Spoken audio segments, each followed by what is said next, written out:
Hi అండి, అందరికీ నమస్కారం. Welcome back to our channel Anusha Reddy vlogs. అందరూ ఎలా ఉన్నారు? నేనైతే చాలా బాగున్నాను.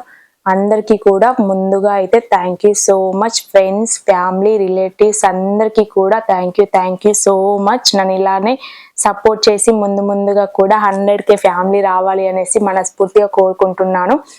ఇంకా నా వీడియో ఫస్ట్ టైం ఎవరైనా చూస్తే మాత్రం తప్పకుండా ఒక లైక్ ఇచ్చి సపోర్ట్ చేయండి. మీకు నచ్చితే సబ్స్క్రైబ్ చేసుకోండి. 4000 మంది సబ్స్క్రైబర్స్ కి ఇంత హ్యాపీనా అని అనుకోవచ్చు. బట్ ఇంత హ్యాపీ అంటే ఒక డైలీ ఒక 20 సబ్స్క్రైబర్లు, 10 సబ్స్క్రైబర్లు, 1 సబ్స్క్రైబర్ కావాలి అన్నా కూడా ఎంత కష్టం ప్రతి ఒక్క యూట్యూబర్ కే తెలుసుంటది. యూట్యూబ్ ఎవరైతే స్టార్ట్ చేస్తారో, యూట్యూబ్ ఎవరైతే వీడియోస్ అప్లోడ్ చేస్తారో వాళ్ళకి మాత్రం బాగా అర్థమవుతుంది ఒక వీడియో తీయాలన్న దాని వెనుక కష్టం అనేది. నేను ప్రీవియస్ కూడా యూట్యూబ్ స్టార్ట్ చేయనప్పుడు నార్మల్గా సెలబ్రిటీస్ కానీ నార్మల్గా బ్లాగ్స్ పోస్ట్ చేసే వాళ్ళకి చూసి అసలు ఏముంది ఇందులో వీడియో తీసి పెట్టడమే కదా అని అనుకునేదాన్ని. బట్ ఆ వీడియో అనేది తీయడం ఒక ఎత్తు అయితే ఎడిటింగ్ అనేది చాలా కష్టము. నాకైతే ఫస్ట్ స్టార్టింగ్ లో ఒక 2 minutes వీడియో 3 minutes వీడియో పెట్టాలి అంటే చాలా కష్టం అయిపోయేది. అయితే కొంచెం అలవాటు అయిపోయింది. నేనైతే ల్యాప్టాప్ ఉంది, బట్ నేను ల్యాప్టాప్ లో అయితే ఎప్పుడు వీడియోస్ అనేది ఎడిట్ అయితే చేయలేదు. నా ఫోన్ లోనే నేను ఎడిట్ చేసుకున్నాను. మరి సపోర్ట్ తోటో అదే ఇదో అనేసి వీడియోస్ కూడా ఎవరిని అడగలేదు. జస్ట్ టెక్ ఛానల్స్ ఉంటాయి యూట్యూబ్ లో, నేను అవే చూసి ఫాలో అయ్యి ప్రతి ఒక్కటి నేర్చుకున్నాను. అసలు థంబ్నెయిల్ కూడా నాకు చేయడం రాదు ఫస్ట్ స్టార్టింగ్. బట్ ఇప్పుడైతే కొంచెం అలవాటు అయితే అయిపోయింది.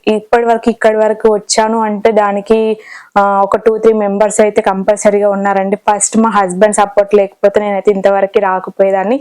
సెకండ్ వచ్చేసి మా సిస్టర్కి అయితే థ్యాంక్ యూ సో మచ్. ఎందుకంటే నేను ప్రతి వీడియో పెట్టినా పెట్టకపోయినా చిన్న వీడియోస్ అనేది పెట్టాలి రెగ్యులర్ గా, మనం అయితే వీడియోస్ అనేది స్కిప్ చేయకూడదు అనేసి ప్రతి ఒక్కటి డ్రాబ్యాక్ అయినా కూడా నాకు చెప్పేది. మంచి చెడు ఏది ఉన్నా కూడా ఇవి బాగాలేదంటే బాగాలేదు అని చెప్పేది, బాగుంది అంటే బాగుంది అని చెప్పేది. జోక్స్ వీడియోస్ కూడా నేను పెట్టినప్పుడు ఫస్ట్ నేను భయపడ్డాను, బట్ తర్వాత అలవాటు అయిపోయింది. ముందు స్టార్టింగ్ అయితే మా సిస్టర్ నన్ను అయితే ఎంకరేజ్ చేసింది. మా అక్కకైతే ఇంకెప్పటికీ రుణపడి ఉంటాను. లవ్ యూ సో మచ్ అక్క. ఇంకా మా హస్బెండ్, మా ఫ్యామిలీ, మా అంటే అత్తయ్య వాళ్ళ తరపున కానివ్వండి, అమ్మ వాళ్ళ తరపున అందరికీ కూడా థ్యాంక్ యూ సో మచ్. ఇప్పటి వరకు నన్ను అయితే ఇలా ఆదరిస్తున్నారు. మా అత్తమ్మని అయితే చాలా హ్యాపీ నేను వీడియోస్ తీస్తున్నా కూడా.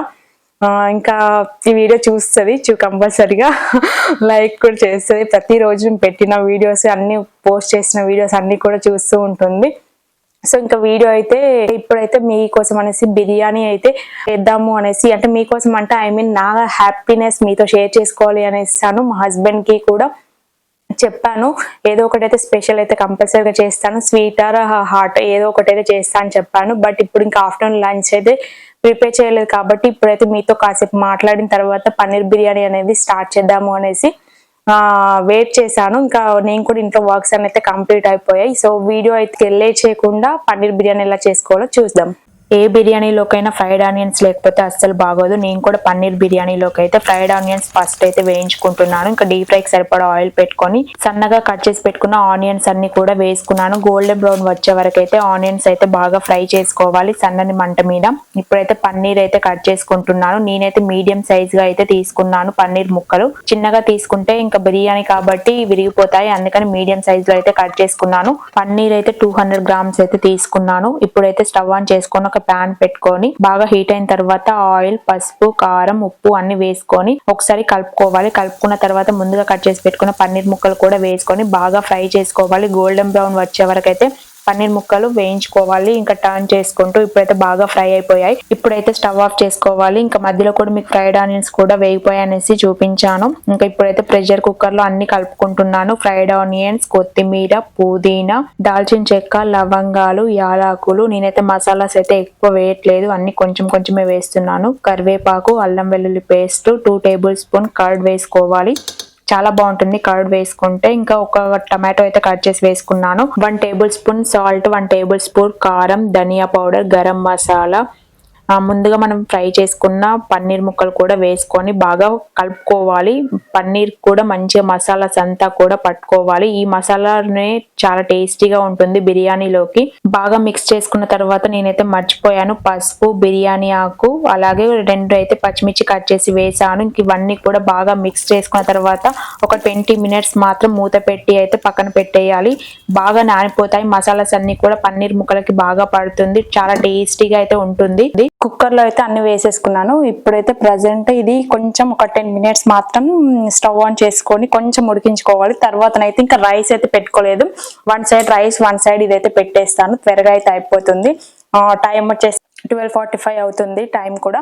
మనం ఎప్పుడు బిర్యానీ చేసినా ఏమి లేకున్నా కూడా ఒక్కొక్కసారి చేసినా కూడా చాలా టేస్టీగా ఉంటుంది. నా దగ్గర కూడా కొన్ని ఉన్నాయి కొన్ని లేవు, బట్ ఇంకా చాలా టేస్టీగా అయితే వచ్చేసింది బిర్యానీ. ఇంకా ఇప్పుడైతే రైస్ అయితే ఉడికించుకోవడానికి వాటర్ అయితే పెట్టేసుకున్నాను. ఇలా వెడల్పుగా ఉన్న గిన్నెలో రైస్ వండుకుంటే చాలా బాగుంటుంది, పొడి పొడిగా వస్తుంది. వాటర్ లో అయితే అల్లం వెల్లుల్లి పేస్ట్, పుదీనా, కొత్తిమీర, సాజీరా, జీలకర్ర, ఫ్రైడ్ ఆనియన్స్ ఇంకా ఇవన్నీ వేసుకున్నాను. పచ్చిమిర్చి, గీ కూడా వేసుకోవాలి. గీ వేసుకుంటే చాలా టేస్టీగా ఉంటుంది. ఇంకా రైస్ లో కూడా కరెక్ట్ గా సాల్ట్ సరిపోయిందా లేదా అనేసి కొంచెం టేస్ట్ అయితే చూడండి. సాల్ట్ అయితే వేసేసుకున్నాను. నేనైతే 1 glass రైస్ అయితే కడిగి పెట్టుకున్నాను. ఇంకా రైస్ కూడా వేసేసాను. బాగా బాయిల్ అయిన తర్వాత వన్ సైడ్ ఏమో ఇంకా ముందుగా మనం అయితే మ్యారినేట్ చేసుకుంది కూడా ఒక 10 minutes మాత్రం బాగా ఉడికించుకోవాలి. One side rice one side curry అయితే పెట్టేశాను. ఇంకా ఆయిల్ సపరేట్ అవుతున్నప్పుడు రైస్ అయితే వేసుకుంటున్నాను. 90% ఉడికితే సరిపోతుంది. ఇంకా ఆల్రెడీ అందులో కొంచెం వాటర్ ఉంటుంది కాబట్టి ఇంకా రైస్ కూడా ఉడికిపోతుంది. పైన అయితే ఇంకా కొత్తిమీర, ఫ్రైడ్ ఆనియన్స్ అలాగే గీ అయితే వేసాను. ఒక 15 to 20 minutes అయితే ఇంకా దమ్ పెట్టేశాను. నేను